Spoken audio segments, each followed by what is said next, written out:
Bismillahirrahmanirrahim. Assalamualaikum warahmatullahi wabarakatuh. Bersama Ibu Lilis Inayah, kita akan bahas Undang-Undang Kesehatan itu.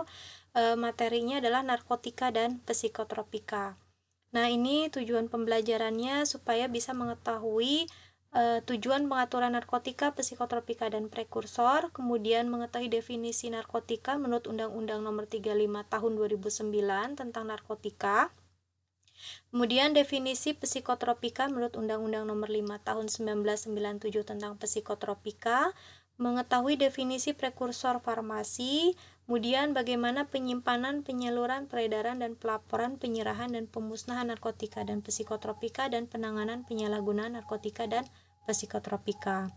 Nah, ini adalah tujuan pengaturan di bidang narkotika maupun psikotropika. Yang pertama, jelas untuk menjamin ketersediaan narkotika dan psikotropika, karena memang narkotika dan psikotropika ini begitu penting untuk pelayanan kesehatan dan atau pengembangan ilmu pengetahuan dan teknologi.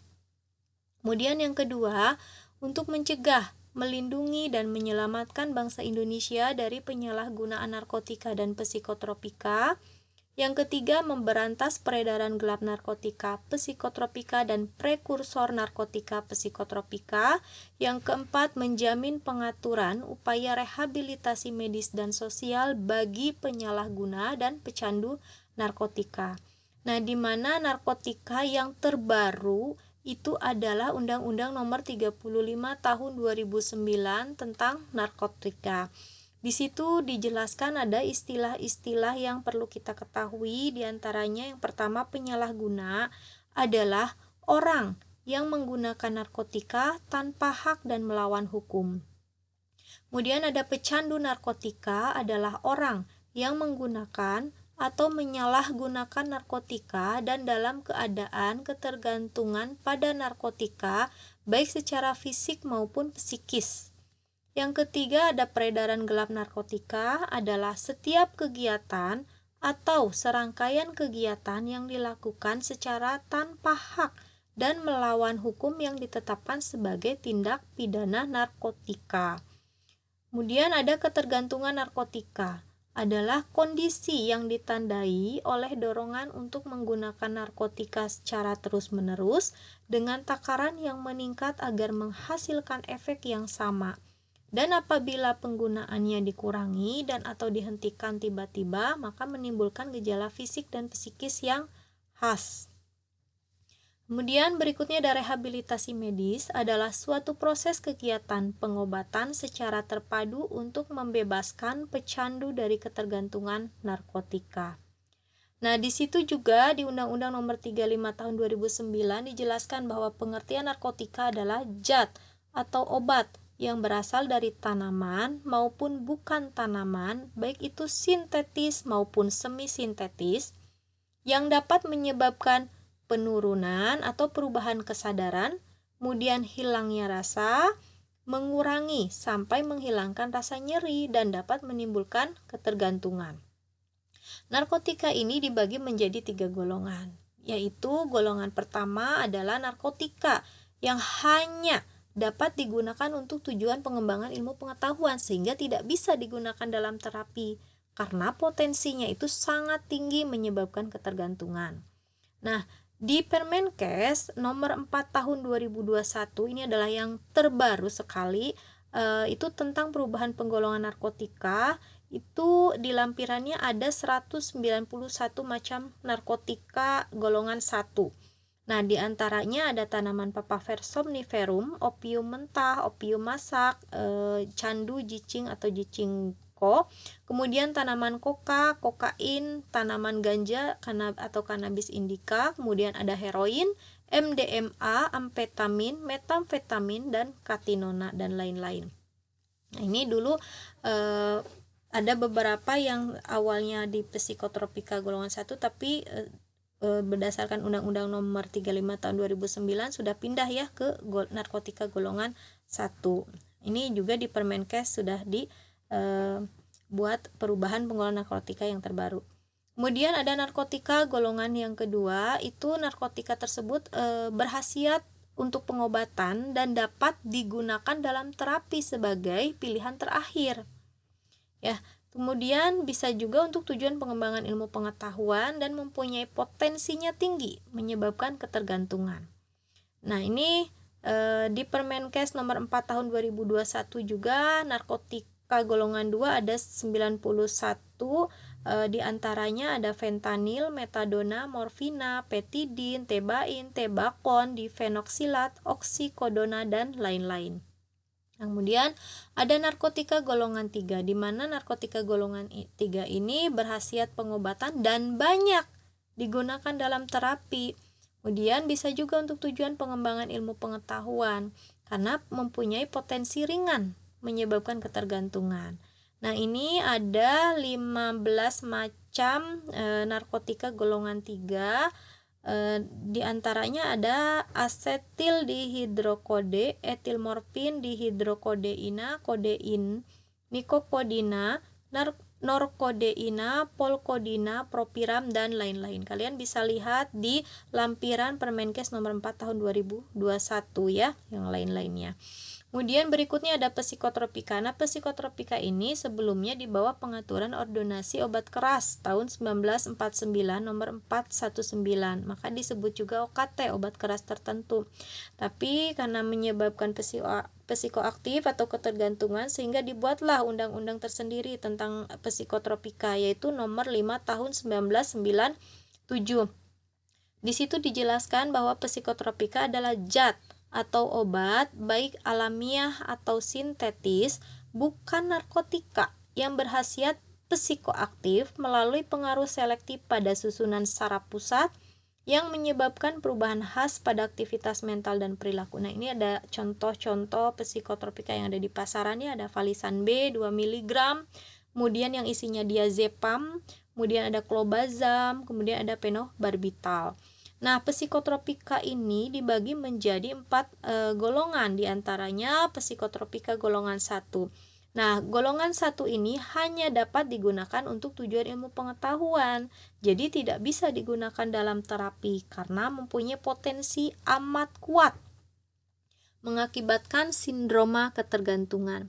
Nah, untuk yang terbaru, perubahan penggolongan psikotropika itu ada di Permenkes nomor 2 tahun 2021.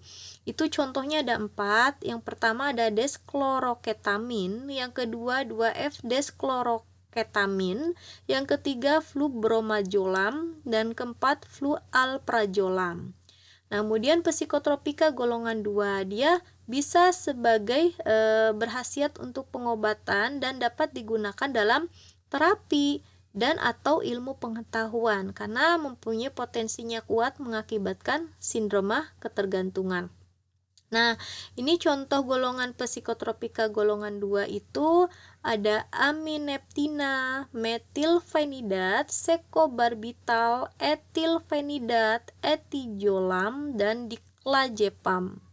Kemudian psikotropika golongan 3, dia bisa berkhasiat untuk pengobatan dan banyak digunakan dalam terapi dan atau untuk tujuan ilmu pengetahuan. Mempunyai potensinya sedang mengakibatkan sindrom ketergantungan. Nah, ini contoh-contoh yang golongan 3 itu ada 8 ya. Ada amobarbital, butalbital, flunitrazepam, glutetimida, katina, pentajosina, pentobarbital, siklobarbital.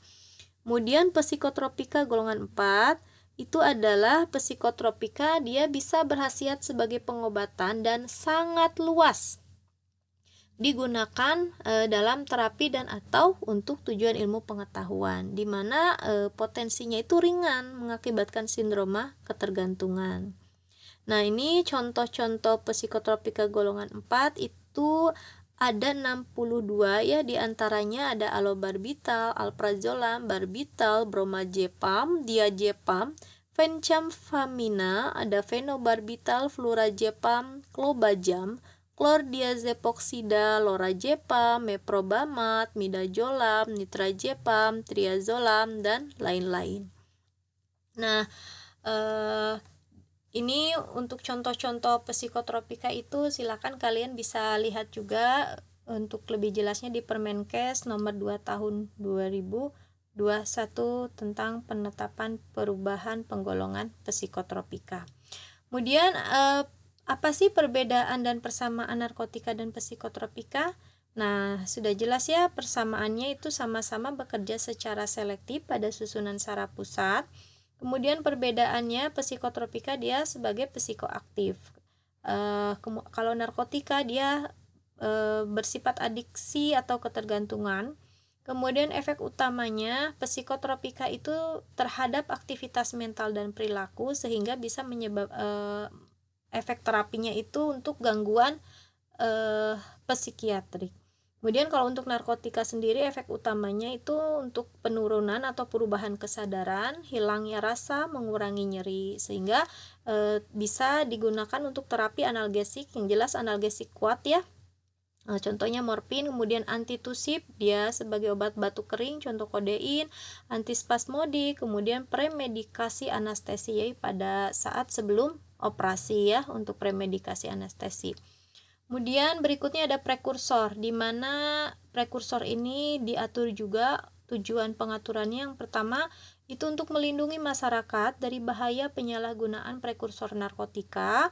Kemudian mencegah dan memberantas peredaran gelap prekursor narkotika, mencegah terjadinya kebocoran dan penyimpangan prekursor narkotika, dan menjamin ketersediaan prekursor untuk industri farmasi, industri non-farmasi, dan pengembangan ilmu pengetahuan dan teknologi. Nah, di mana prekursor ini di PP nomor 44 tahun 2010 itu dijelaskan bahwa prekursor adalah zat atau bahan pemula atau bahan kimia yang dapat digunakan dalam pembuatan narkotika dan psikotropika. Nah, ini golongan prekursor ini di Undang-Undang Nomor 35 Tahun 2009 tentang narkotik juga dibuat dua tabel ya, ada tabel pertama dan tabel kedua. Ini tabel pertama itu ada 14 macam. Ini diantaranya ada ephedrin ya untuk asma, ergometrin, ergotamin ya, kemudian ada norepinefrin, ada potasium permanganat, kemudian pseudoephedrin, ini biasa digunakan untuk obat pilek ya. Kemudian ada saffrol. Untuk tabel keduanya itu ada aseton, ada 9 macam ya, diantaranya ada aseton, kemudian sulfur asid, toluen yang biasanya digunakan di lab ya. Nah, kemudian di Permenkes nomor 3 tahun 2015 itu tentang peredaran, penyimpanan, pemusnahan, dan pelaporan narkotika, psikotropika, dan prekursor farmasi itu dijelaskan bahwa prekursor farmasi adalah zat atau bahan pemula atau bahan kimia yang dapat digunakan sebagai bahan baku atau bahan penolong untuk keperluan proses produksi industri farmasi atau produk antara, produk ruahan, dan produk jadi yang mengandung ephedrin, pseudoephedrin, norepinefrin, atau fenilpropanolamin. Kemudian ergotamin, ergometrin, atau potasium permanganat. Nah, demikian penjelasan tentang narkotika, psikotropika, dan prekursor farmasi. Berikutnya akan Ibu jelaskan tentang pengelolaan ya narkotik, psikotropik, dan prekursor. Demikian penjelasan dari Ibu. Terima kasih. Wassalamualaikum warahmatullahi wabarakatuh.